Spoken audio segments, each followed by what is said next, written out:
بچوں میں جو ہے HIV زیادہ پھیل رہا تھا، اور اس کے بعد انکوائری کھلی، 7 مہینے وہ کیس چلتا رہا. اس کے بعد اس رپورٹ کا کیا بنا وہ ابھی تک پیش نہیں کی گئی، نہ ہی بتایا گیا. اس ہاسپٹل پہ کوئی وہ بھی نہیں، انکوائری بھی نہیں کھلی، نہ ہی وہاں پہ کسی کو برطرف کیا گیا. سو یہ بھی ایک ہے کہ ہمارے جو بیسکلی اب سسٹم ہے، جو ہمارا ہاسپٹلز ہوتے ہیں وہاں پہ تحفظ فراہم کیا جاتا ہے، وہاں علاج کیا جاتا ہے، لیکن وہی سے ہمارے بچوں کو بیماریاں ہو رہی ہیں.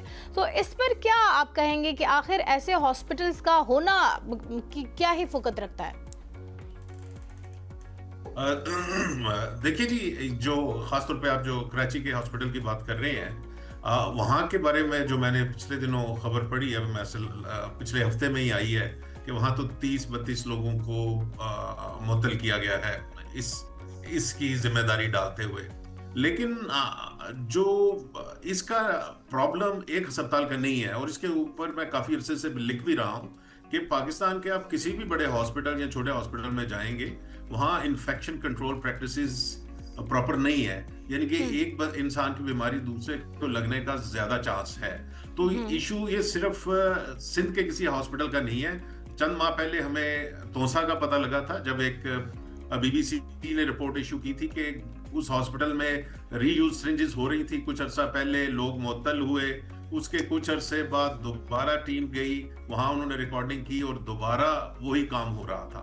تو پرابلم جو میں یہ کہہ رہا ہوں، یہ اسٹرکچرل پرابلم ہے ہمارے ہیلتھ سسٹم کا اکراس دا پاکستان. اور آپ کسی بھی ہسپتال یا ہیلتھ کیئر سینٹر کو تھوڑا سا ٹٹولیں گے، پراپر اس کا دیکھیں گے، تو آپ کو اس طرح کی کافی دل دہلا دینے والی صورتحال نظر آئے گی.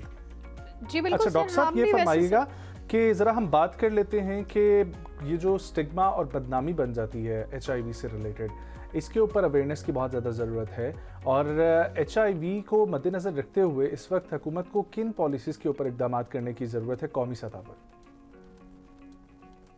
جی پہلے تو میں سٹگما کی بات کر لوں، اور سٹگما بہت ہی ایک ہنڈرنس ہے لوگوں کے علاج کی. دیکھیے، اگر اس کا نمبر 1 تو یہ ہونی نہیں چاہیے، ہاسپٹل کی سیٹنگ میں HIV انفیکشن کسی دوسرے انسان کو پاس نہیں ہونی چاہیے. نمبر 1 یہ بڑا امپورٹنٹ ہے. تو ہمیں اپنا سسٹم نمبر 1 ٹھیک کرنا ہے، ہاسپٹل کے اندر ان لوگوں کو ٹرین کرنا ہے، اور انشور کرنا ہے کہ لوگوں کے پاس جو ہسپتال میں کام کرنے والے ہیں ان کے پاس سرنجز ہوں، اور باقاعدہ اس ایسی صورتحال سے ہمیں دوبارہ سامنا نہ کرنا پڑے. نمبر 1 تو گورنمنٹ کا کرنے کا کام اس پہ بنیادی یہ ہے.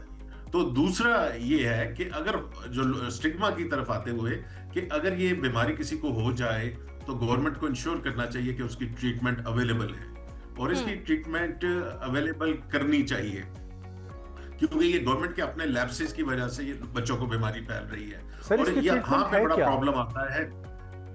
جی اس کی ٹریٹمنٹ اینٹی وائرل میڈیسنز ہیں، اس کی خاص قسم کی دوائیاں ہیں جو پوری زندگی کھانی پڑتی ہیں، اور خاص طور پہ اس میں یہ رکھا جاتا ہے، اور اس وقت شروع کرتے ہیں جب آپ کے مدافعتی جو جسم کے اندر نظام ہے وہ کمزور ہوتا ہے. اور اس کے بعد اگر آپ یہ باقاعدگی کے ساتھ کھاتے رہیں تو دوائیاں استعمال کر رہے ہیں تو لمبی زندگی آپ کو ملتی ہے، آپ ایک نارمل فیملی کی طرح رہ سکتے ہیں، اور سارا کچھ ہوتا ہے. لیکن ایشو یہ ہے کہ ادویات کو باقاعدگی کے ساتھ اویلیبل کرنا اور انشور کرنا کہ ان کے جو ریگولر ٹیسٹ ہوتے ہیں ہر کچھ عرصے بعد ان کے ہونے چاہیے، وہ کوئی نہ کوئی سپورٹ کر رہا ہے، اور وہ اچھا ڈاکٹر صاحب، ایک میرے ذہن میں سوال آتا ہے، جہاں پر میں نے یہ پڑھا ابھی تھوڑی دیر پہلے ہی کہ جیولرز کے پاس جب آپ جاتے ہیں تو ناک اور کان چھدوانے کے حوالے سے، اس سے مجھے یہ ذہن میں آتا ہے کہ ہمارے گھر میں جو خواتین اپنی جیولری کا استعمال کرتی ہیں اور اس کو اتار کر آج کل آرٹیفیشل جیولری بہت زیادہ آ گئی ہے، تو آپ مختلف ڈریس کے ساتھ آبویسلی میچ کرنے کے لیے بہت سارے آپ کے پاس جیولری ہوتی ہے، سو آپ کہیں پر رکھ دیتے ہیں، ٹیبل پہ پڑا رہتا ہے، وہیں پر دھول مٹی پڑ رہی ہے، پھر آپ اس کو اٹھا کے اسی طریقے سے پہن لیتے ہیں. پراپرلی اس کو کوئی اسٹرلائزیشن کا کوئی پروسیس نہیں ہوتا، جس کی وجہ سے وہ جرمز اور وہ سب چیزیں آپ کی باڈی کے اندر جاتی ہیں. یہ کتنی بڑی وجوہات بنتی ہیں. اور کبھی بھی جیولری اگر استعمال کرنی ہو تو کیا اس کو وائپ سے استعمال واش کرنا چاہیے، صاف کر کے یوز کرنا چاہیے، کیا ہونا چاہیے؟ دیکھیے، خاص طور پہ ہم HIV کی بات کر رہے ہیں یا ایون ہیپاٹائٹس C کی بات کریں تو یہ اس وقت ہوتی ہے جب خون کا تبادلہ ہو، یعنی ایک مریض کے خون کا تبادلہ دوسرے سے ہو. وہ کیسے ہوتا ہے؟ وہ اس میں زیورات پہننے کی بجائے جب آپ کان چھدوانے جاتے ہیں اپنے بچوں کے یا ناک چھدوانے جاتے ہیں وہاں پہ انشور کریں کہ وہ ایک سٹرلائزڈ سسٹم کے ذریعے یا وہ جو بھی سوئی ہے ان کی یا اکوپمنٹ ہے وہ بہت سٹرلائزڈ ہو. وہ ایک جگہ ہے جہاں پہ آپ کو ایک انسان سے دوسرے انسان کی بیماری لگ سکتی ہے. ایک سوراخ بنا ہوا ہے تو اس کے اندر مٹی, ویسے تو اگر آپ کو مٹی نظر آ رہی ہے تو اسے صاف کر کے پہنیے, لیکن اگر کوئی ہلکا پھلکا اس کے اوپر ہے بھی ہے تو اس سے یہ ایچ آئی وی نہیں پھیلے گی. ہاں, اس سے انفیکشن کوئی دوسری ہو جائے آپ کا, اگر وہ بھی تب ہوگی اگر کان میں زخم ہے, زخم والی جگہ کے اوپر کسی کا لگائیں گے تو آپ کو انفیکشن ہوگی. اچھا, مجھے ایک تو یہ بتائیے کہ کیا اس طرح کی کوئی, جیسے پہلے سے ہم امیون ہو جاتے ہیں, ہم کوئی اس طرح کی ویکسینز لگواتے ہوتے ہیں جو کہ آپ کو ایچ آئی وی پازیٹیو ہونے سے پہلے ہی آپ لگا لیں تو آپ زندگی بھر کے لیے اس سے محفوظ رہ سکے, کہ اس کے بارے میں گائیڈ کیجیے گا. اور دوسرا یہ گائیڈ کیجیے گا کہ جیسے آپ نے سرنجز اور اس طرح کے استعمال کا بتایا کہ دوبارہ اس کا استعمال ہو تو پھر آپ کو ہو سکتا ہے, جو بیسیکلی خون میں ایک چیز شامل ہوتی ہے, اس میں صرف اور صرف ہم سرنجز کی ہی بات کر سکتے ہیں یا باقی آلات, جیسے کہ ہم ڈینٹسٹ کے پاس جاتے ہیں, وہ جو ٹولز یوز کرتے ہیں وہ تقریباً سبھی کے ظاہر ہے دانتوں کو چھو رہا ہوتا ہے, اور منہ کے اندر بھی ظاہر ہے, تو ایک سسٹم ایک ہی ہوتا ہے, ان کے آلات سیم ہی ہوتے ہیں. سو ان کو اسٹیریلائز کرنے کے بعد یوز کیا جا سکتا ہے یا پھر ہر باری ہی نیا یوز کیا جائے؟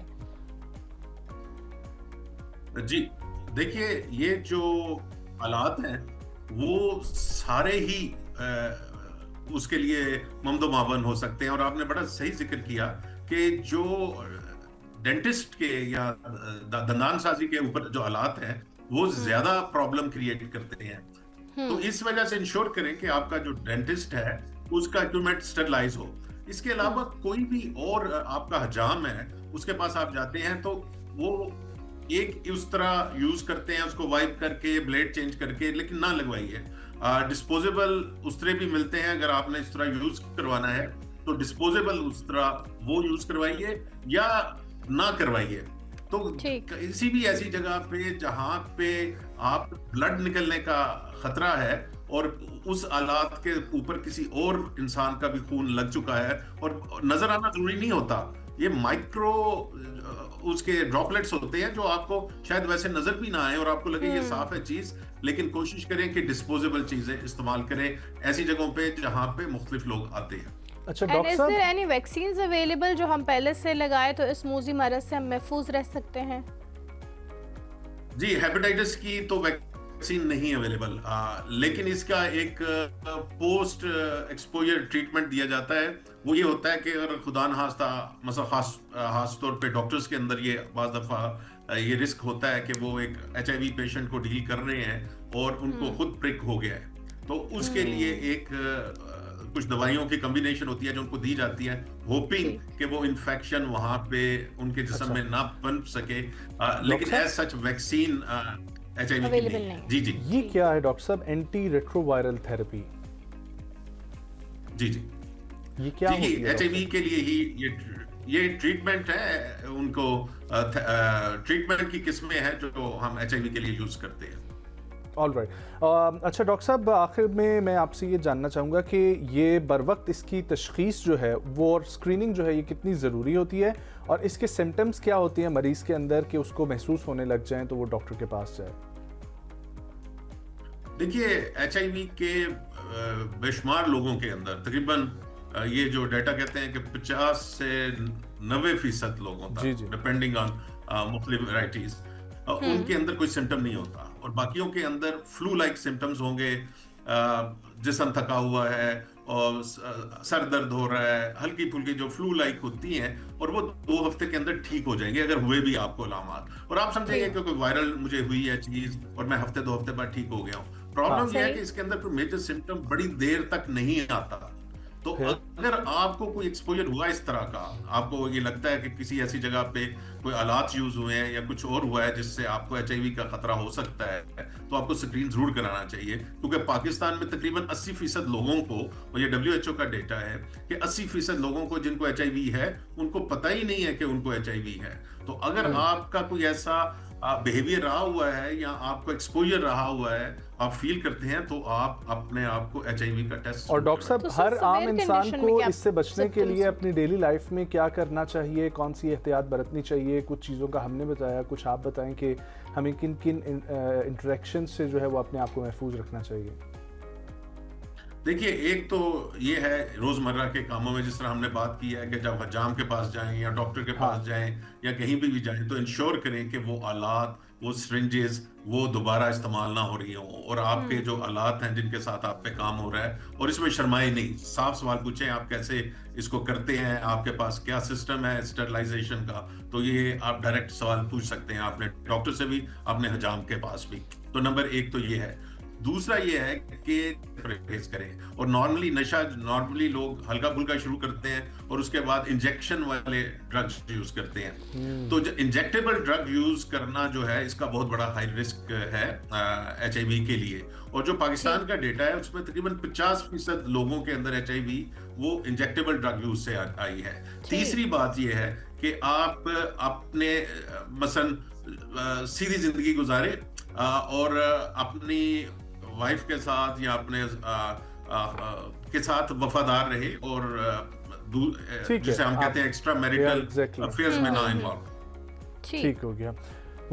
بہت بہت شکریہ جناب ڈاکٹر رانا جواد اصغر صاحب آپ کے وقت کے لیے. اور خواتین و حضرات، وہی باتیں ہیں جو ڈاکٹر صاحب نے آپ کو بتائی، ہم نے بھی شروع میں ذکر کیا کہ یہ ایک سیکشولی ٹرانسمیٹڈ ڈیزیز ہے، اس لیے آپ لوگ اس کے علاوہ بھی بہت ساری ایسی جو خون سے جڑی ہوئی بیماریاں ہیں، خواتین جس طریقے سے جا رہی ہیں جولری کے لیے ناک اور کان چھدوانے، اسی طریقے سے مرد جو ہے وہ حجام کے پاس بہت زیادہ جاتے ہیں. اور وہاں پر ہم نے یہ دیکھا ہے کہ جو بلیڈ کا استعمال کیا جاتا ہے وہ تو فریش ہوتا ہے، لیکن جن آلات کا استعمال کیا جا رہا ہوتا ہے وہ ریپیٹڈلی یوز ہو رہے ہوتے ہیں.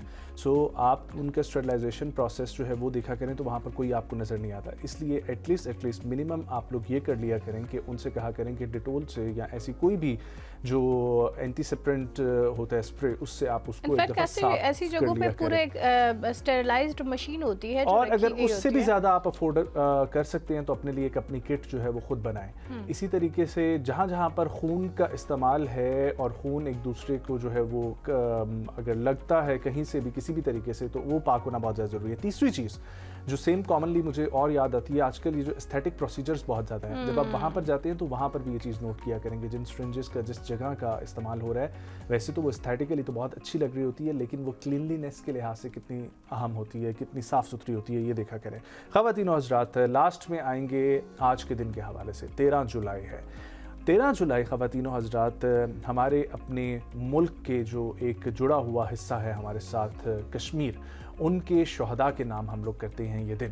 اور آج پاکستان سمیت دنیا بھر میں 13 جولائی جو ہے وہ یوم شہدائے کشمیر عقیدت و احترام کے ساتھ منایا جاتا ہے. اور اس کا مقصد یہ ہوتا ہے کہ ان شہداء کو خراج عقیدت پیش کرنا جنہوں نے مقبوضہ کشمیر کی آزادی کے لیے اپنے جانوں کا نذرانہ پیش کیا ہے.